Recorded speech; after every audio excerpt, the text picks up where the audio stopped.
السلام علیکم ناظرین۔ نبی کریم حضرت محمد مصطفیٰ صلی اللہ علیہ وآلہ وسلم کی عالم ابو گل میں تشریف آوری سے تقریباً 1040 سال قبل یمن کے ایک بادشاہ طبا ابو کرب اسد الحمیری نے بھی خانہ کعبہ کو مسمار کر کے اہل مکہ کو قتل کرنے کا ارادہ کیا۔ یوں تو خانہ کعبہ کو جس بدبخت نے بھی گرانے کا ارادہ کیا، ذلت و رسوائی کے ساتھ ساتھ دوسروں کے لیے عبرت کا نشان بھی بنا، لیکن الحمیری جو کہ کعبۃ اللہ کو گرانے کا ارادہ رکھتا تھا، اس کے مقدر پر یقیناً آپ کو یہ عشق و محبت بھری داستان سن کر رشک آئے گا۔ دوستو، یہ ایسے شخص کی کہانی ہے جس نے عشق رسول صلی اللہ علیہ وآلہ وسلم کے جذبے سے سرشار ہو کر ایک ایسا خط تحریر کیا جو نہ صرف 1000 سال سے زائد عرصہ تک محفوظ رہا، بلکہ طبا حمیری کی خوش نصیبی کے حضور علیہ صلاۃ والسلام کی مدینہ میں تشریف آوری کے بعد باب العلم حضرت علی کرم اللہ وجہ الکریم نے یہ خط پڑھ کر حبیب خدا صلی اللہ علیہ وآلہ وسلم کو سنایا۔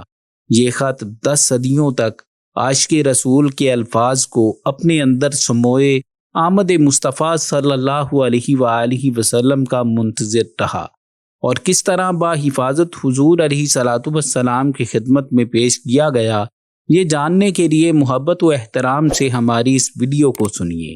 دعا ہے کہ اللہ پاک ہمارا یہ وقت اپنی بارگاہ میں قبول فرمائے، آمین۔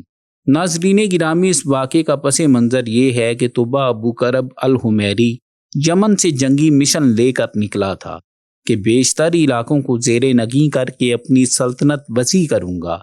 اس سلسلے میں اس نے اپنا پہلا ہدف مکہ معظمہ کو بنانا چاہا۔ اس کے پاس ان گنت جنگی سپاہی، ماہر نشانہ باز، تیر انداز اور ہزاروں کی تعداد میں مشیر اور وزیر تھے۔ بعد از مشاورت طبا ابو کرب الحمیری نے اپنا ارادہ بدل کر جنگی سفر کا آغاز یمن سے مصر کی جانب کر لیا اور وہاں کے کئی علاقوں کو اپنے قبضے میں لیا۔ بعد ازاں وہ بحیرہ احمر کے ساحل کے ساتھ ساتھ سفر کرتا ہوا سرزمین حجاز کے متبرک شہر مکہ کی سنگلاہ چوٹیوں میں گھری ہوئی بے آب و گیا وادیوں میں داخل ہوا۔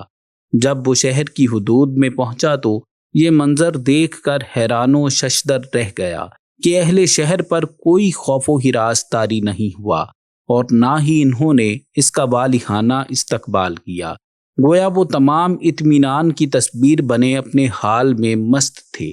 اس خلاف توقع صورتحال کی بابت اس نے اپنے مشیران سے استفسار کیا۔ اسے بتایا گیا کہ اس شہر میں چونکہ بیت اللہ موجود ہے، جس کی خدمت کا فریضہ اہل مکہ خود انجام دیتے ہیں، اور اس کام کو وہ بڑا اعزاز و اکرام تصور کرتے ہیں۔ اسی وجہ سے وہ کسی بڑی شخصیت یا حکمران کو خاطر میں نہیں لاتے۔ اراکین سلطنت کا یہ جواب سن کر طبا الحمیری کو بہت غصہ آیا اور گرجدار آواز میں بولا، میں ایسے کعبہ کو مسمار کر دوں گا اور اس کے خدمتگاروں کو تہہ تیگ کر دوں گا۔ اس نے کعبہ پر فوری اور شدید حملہ کرنے کا حکم دیا۔ اس سے قبل کہ اس کے حکم کی تعمیل ہوتی، اچانک طبا الحمیری کے پورے بدن میں شدید درد کی لہر اٹھی، اور دیکھتے ہی دیکھتے اس کا جسم سوکھی لکڑی کی طرح اکڑنے لگا اور وہ مکمل طور پر حرکت کرنے کے قابل نہ رہا۔ شاہ یمن کی یہ بگڑتی ہوئی حالت دیکھ کر اس کی فوج نے اپنی برہنہ تلواریں میانوں میں رکھ لی۔ گھوڑوں کی ہن ہناہٹ آہستہ آہستہ مدھم پڑتی گئی، اور ماہر تیر اندازوں نے اپنے نوکیلے تیر دوبارہ ترکشوں کے اندر رکھ لیے۔ پوری فوج پر سکتہ اور سارے ماحول پر ایک ماتمی سناٹا طاری ہو گیا۔ الحمیری کا درد میں مبتلا جسم ایک بے حس و حرکت لاش کی طرح پڑا تھا۔ جوں جوں گھڑیاں گزرتی جا رہی تھیں، تشویش و غم کا محیط دائرہ پھیلتا جا رہا تھا۔ کافی دنوں تک یہ حمیری لشکر شہر مکہ میں یوں ہی بیکار پڑا رہا۔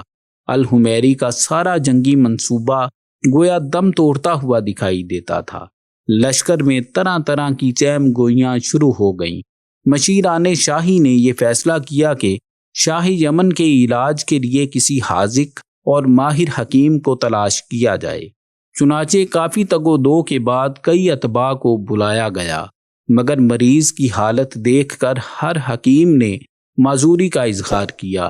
بے امیدی کی فضا اور گہری ہوتی گئی۔ جملہ اتباع کی رائے میں شاہ یمن کی بیماری عقل و فہم سے باہر تھی۔ بعض کے مطابق یہ عارضہ جسمانی نہیں بلکہ آسمانی ہے، اور اس کا علاج صرف وحدہ لا شریک کے پاس ہے۔ جب ہر طرف سے نا امیدی کے بادل چھانے لگے تو اچانک ایک دن کسی صاحب بصیرت حکیم نے چپکے سے آ کر طباء الحمیری کے کان میں کہا، اے شاہ یمن، میں اس بیماری کا علاج صرف اس شرط پر کروں گا کہ میں جو بھی آپ سے سوال پوچھوں اس کا سچ سچ جواب دینا۔ اگر ذرا برابر بھی غلط بیانی سے کام لیا تو یاد رکھیں یہ مہلک اور خطرناک مرض جلد آپ کو موت کے منہ میں دھکیلنے والا ہے۔ شاہ یمن کو طبیب کی یہ بات سن کر امید کی ایک روشن کرن دکھائی دی، چنانچہ اس نے حق کہنے کا وعدہ کر لیا۔ ناظرین گرامی، حکیم نے جو سوالات پوچھے شاہ یمن نے اس کا صحیح جواب دیا۔ دوران گفتگو جو ہی طباء الحمیری نے حکیم کو خانہ کعبہ پر حملہ اور مکہ معظمہ کو نیست و نابود کرنے کی بات بتائی تو حکیم ایک دم سے اٹھ کھڑا ہوا اور بلند آواز میں کہا، بس کریں شاہ یمن، بس کریں، آگے مت بولیں۔ یہی وہ اصل وجہ ہے جس نے آپ کو بیماری کے اس عذاب میں گرفتار کر رکھا ہے۔ اس کا علاج صرف یہی ہے کہ فوراً اس مذموم خیال اور شیطانی ارادے کو اپنے دل و دماغ سے خارج کریں اور مالک کائنات سے معافی طلب کریں۔ شاید آپ نہیں جانتے کہ اس عظیم گھر بیت اللہ کا مالک مالک کل ہے، جو حیات و ممات، صحت و علالت کا مالک ہے۔ وہ خود ہی اپنے اس گھر کا محافظ ہے۔ آج تک جس نے بھی اسے نقصان پہنچانے کا ارادہ کیا وہ کسی نہ کسی عذاب میں مبتلا ہو کر تباہ ہو گیا۔ شاہ یمن، یاد رکھیں آپ بھی ایک ایسے ہی جرم اور گناہ میں مبتلا ہو کر اس بیماری کا شکار بن گئے ہیں۔ حکیم کی یہ لرزہ خیز اور بصیرت افروز باتیں سن کر الحمیری کے لاغر و ساکت بدن میں جیسے برقی لہر دوڑ گئی۔ اس کا رگ و ریشہ کانپنے لگا، چہرے پر ندامت و شرمندگی کے آثار نمایاں ہونے لگے۔ بالآخر اس نے اسی حالت میں ارحم الراحمین سے صدق دل سے معافی طلب کی اور اپنے ارادے کو دل سے نکالا۔ جو ہی اس نے ارادہ ترک کیا، رب ذوالجلال کی رحمت خاص سے الحمیری کو صحت نصیب ہوئی۔ ناظرین گرامی، صحت یابی کے فوراً بعد اس نے خود کو پاک صاف کر کے بیت اللہ کا طواف کیا اور تمام اہل شہر کو چند دنوں کے بعد ایک عظیم الشان شاہی ضیافت میں مدعو کیا۔ ان کاموں سے فارغ ہو کر طباء الحمیری نے اپنی عجز و نیاز مندی کا اظہار کرتے ہوئے ایک نہایت قیمتی، دیدہ زیب، مرصع و منقش خوبصورت غلاف تیار کرا کر کعبہ پر چڑھایا۔ اس موقع پر بیت اللہ کی عمارت کو نہایت دلکش انداز میں سجایا گیا۔ الحمیری نے اظہار تشکر کے طور پر اللہ تعالیٰ کی بارگاہ عظیمہ میں ہزاروں درہم و دینار کا نذرانہ پیش کیا، انہیں غرباء میں تقسیم کیا اور کئی اونٹوں کی قربانی بھی دی۔ مکمل شفا پانے کے بعد شاہ یمن کا جارحانہ مزاج بہت حد تک معتدل ہو گیا، تاہم اس نے اپنے جنگی مشن کو جاری رکھا اور مکہ سے روانہ ہو کر کئی علاقوں کو زیر تسلط کیا۔ بالآخر جب شہر یثرب پہنچا تو اہل یثرب نے دفاعی حکمت عملی سے کام لیتے ہوئے خود کو محفوظ پناہ گاہوں میں محصور کر لیا۔ یہ صورتحال کئی ماہ تک بدستور قائم رہی، مگر کوئی خاطر خواہ اور مؤثر نتیجہ برآمد نہ ہوا۔ الحمیری نے اپنے مشیروں سے اس بابت بھی رائے طلب کی۔ فیصلہ کیا گیا کہ اہل یثرب کے معززین سے رابطہ کیا جائے۔ چنانچہ یمنی فوج کا ایک وفد شہر کے بارسوخ اور محترم شخصیات سے ملا۔ انہوں نے بتایا کہ ہم اہل یثرب مختلف قوموں، نسلوں اور علاقوں کے باشندے ہیں جو اپنے آبائی وطن چھوڑ کر اس شہر میں اس لیے آ کر آباد ہوئے ہیں کہ ہم کو یہ بتایا گیا ہے کہ یثرب سرزمین عرب کی وہ وادی ہے جہاں کائنات کے آخری نبی حضرت محمد مصطفیٰ صلی اللہ علیہ وآلہ وسلم مکہ سے ہجرت فرما کر آباد ہوں گے اور پھر اسی بستی کو اپنی جائے سکونت بنا لیں گے۔ چنانچہ ہم ایک عرصہ سے اس نبی برحق صلی اللہ علیہ وآلہ وسلم کا انتظار کر رہے ہیں۔ یمنی وفد نے واپس جا کر جب یہ حیرت انگیز بات شاہ یمن کو بتائی تو وہ بے حد متاثر و حیران ہوا۔ رسول آخر زمان صلی اللہ علیہ وآلہ وسلم کی آمد کا تذکرہ سن کر اس کا دل گداز ہو گیا اور آنکھوں میں اشکوں کی نمی چھلکنے لگی، اور اس خواہش سے بےتاب ہو گیا کہ کاش وہ بھی اس برگزیدہ نبی صلی اللہ علیہ وآلہ وسلم کی زیارت کا شرف حاصل کر سکے۔ اس شوق زیارت نے اس کے پیکر جسمانی میں اضطراب و اشتیاق دید کی ایک لہر دوڑا دی۔ وہ شب شاہ یمن کی زندگی میں آنے والی سب سے انوکھی اور مضطرب شب تھی۔ اس شب کی صبح بیدار ہو کر الحمیری نے اپنے فوجیوں کے ہمراہ شہر یثرب کی گلی کوچوں اور بازاروں میں ایک بڑے جلوس کی شکل میں گھومنا شروع کیا۔ یہ جلوس اتنی شاندار طریقے اور نظم و ضبط سے شہر کے مختلف علاقوں میں گھومتا رہا کہ اہل یثرب ان لوگوں کے ذوق و شوق اور عقیدت کو دیکھ کر آپ دیدہ ہو گئے۔ طبع الحمیری بنفس نفیس، خوش لحانی اور سوز و گداز سے دل میں اتر جانے والے عقیدت و احترام سے بھرپور اشعار بلند آواز سے پڑھتے جا رہے تھے۔ ناظرین گرامی، ان اشعار کا ترجمہ یہ ہے: میں گواہی دیتا ہوں کہ احمد صلی اللہ علیہ وآلہ وسلم اللہ کے برحق رسول ہیں، وہ اللہ جو ارواح کو پیدا فرمانے والا ہے۔ اگر میری عمر آپ علیہ الصلوۃ والسلام کی تشریف آوری کے زمانہ تک باقی رہی تو میں ضرور آپ علیہ الصلوۃ والسلام کے چچا زاد بیٹے کی طرح آپ کا ممدوح و معاون بنوں گا، اور شمشیر بکف ہو کر آپ علیہ الصلوۃ والسلام کے دشمنوں سے ایسا جہاد کروں گا کہ آپ علیہ الصلوۃ والسلام کے تمام دلی غم دور ہو جائیں گے۔ ناظرین گرامی، عالمی تاریخ کا یہ ایک نہایت حیرت انگیز واقعہ ہے کہ ولادت مصطفیٰ صلی اللہ علیہ وآلہ وسلم سے 10 صدیاں پہلے میلاد النبی صلی اللہ علیہ وآلہ وسلم کا ایک عظیم الشان جلوس شاہ یمن کی زیر قیادت اسی شہر میں بڑے تزک و احتشام سے نکالا گیا، جس شہر کے باسی اسی نبی آخر زمان صلی اللہ علیہ وآلہ وسلم کی آمد کی آس لگائے ان کی راہ دیکھ رہے تھے۔ تاریخی شواہد اس بات کو تسلیم کرتے ہیں کہ یہ جلوس اتنا وجد افرین تھا کہ حلاوت و عقیدت میں ڈوبے ہوئے اشعار کے علاوہ اس جلوس میں شامل لوگ یا محمد صلی اللہ علیہ وآلہ وسلم کے ایمان افروز نعرے بھی لگا رہے تھے، جس سے ارد گرد کا ماحول نہایت دقت امیز ہو گیا تھا۔ دوستو، مورخین رقم تراز ہیں کہ طبع الحمیری کے ہمراہ اس جلوس میں علماء، فصحاء، دانشور اور اہل قلم کی ایک کثیر تعداد بھی شریک تھی۔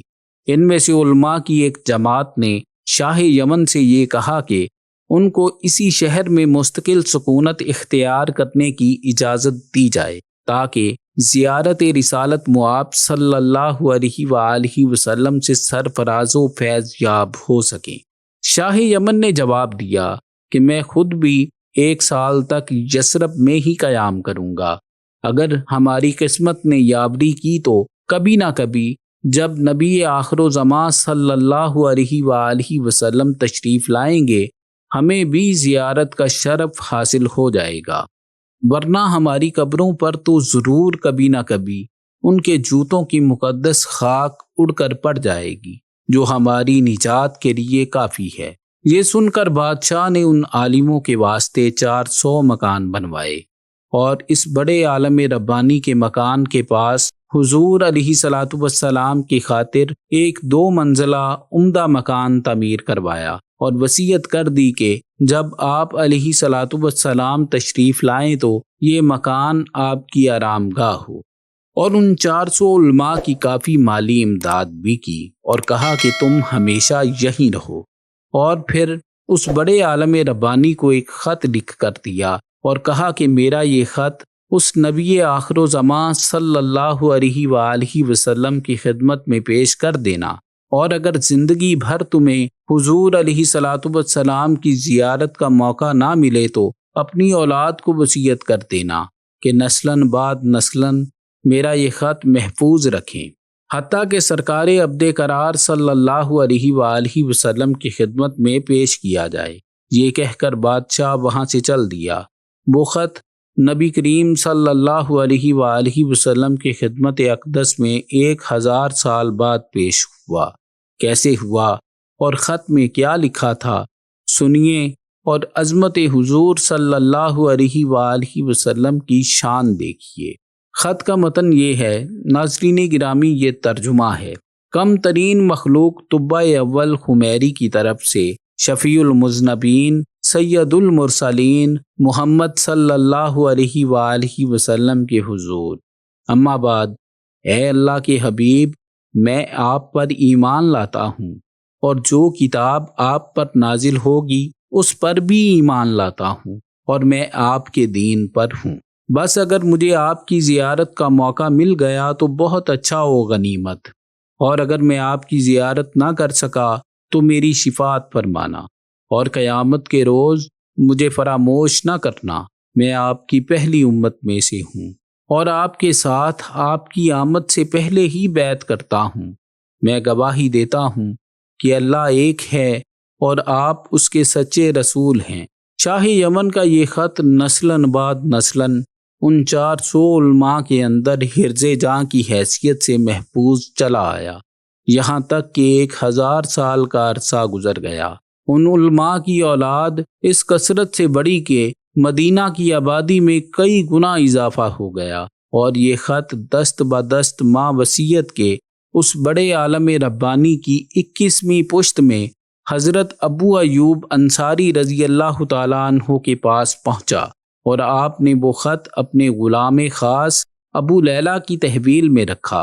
اور جب حضور علیہ الصلوۃ والسلام نے مدینہ ہجرت فرمائی اور مدینہ کی گھاٹیوں سے آپ کی اونٹنی نمودار ہوئی، مدینہ کے خوش نصیب لوگ محبوب خدا کا استقبال کرنے کو جوق در جوق آ رہے تھے۔ کوئی اپنے مکانوں کو سجا رہا تھا تو کوئی گلیوں اور دیواروں کو صاف کر رہا تھا تو کوئی دعوت کا انتظام کر رہا تھا۔ سب یہی اصرار کر رہے تھے کہ حضور علیہ الصلوۃ والسلام میرے گھر تشریف لائیں۔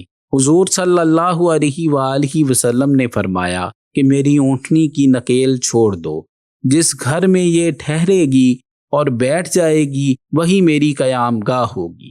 چنانچہ جو 2 منزلہ مکان شاہ یمن طبع الخمیری نے حضور علیہ الصلوۃ والسلام کی خاطر بنوایا تھا، وہ اس وقت حضرت ابو ایوب انصاری رضی اللہ تعالیٰ عنہ کی تحویل میں تھا۔ اسی میں حضور علیہ الصلوۃ والسلام کی اونٹنی جا کر ٹھہر گئی۔ انہوں نے ابو لیلہ کو بھیجا کہ جاؤ حضور علیہ الصلوۃ والسلام کو شاہ یمن طبع خمیری کا خط دے آؤ۔ ابو لیلہ حاضر ہوا تو حضور نے اسے دیکھتے ہی فرمایا کہ تو ابو لیلہ ہے۔ یہ سن کر ابو لیلہ حیران ہو گیا۔ حضور نے فرمایا، میں محمد رسول اللہ ہوں، شاہ یمن کا جو خط تمہارے پاس ہے لاؤ، وہ مجھے دو۔ جب یہ مکتوب انہوں نے بارگاہ رسالت مآب صلی اللہ علیہ وآلہ وسلم میں پیش کیا تو حضور علیہ الصلوۃ والسلام نے حضرت علی رضی اللہ تعالیٰ عنہ کو اسے پڑھنے کا حکم دیا۔ اس مکتوب کو بغور سن کر حضور علیہ الصلوۃ والسلام نے نہ صرف طبع الخمیری کا مسلمان ہونا قبول فرمایا بلکہ اس کی پیش کردہ شفاعت کی عرض داشت بھی منظور فرما لی۔ حضور علیہ الصلوۃ والسلام طبع الخمیری کے پیام محبت سے اتنے مسرور و شاداں اور متاثر ہوئے کہ بے ساختہ لبہائے مبارک پر 3 بار یہ الفاظ ادا ہوئے، یعنی میں اپنے صالح بھائی طبع الخمیری کو مرحبا کہتا ہوں۔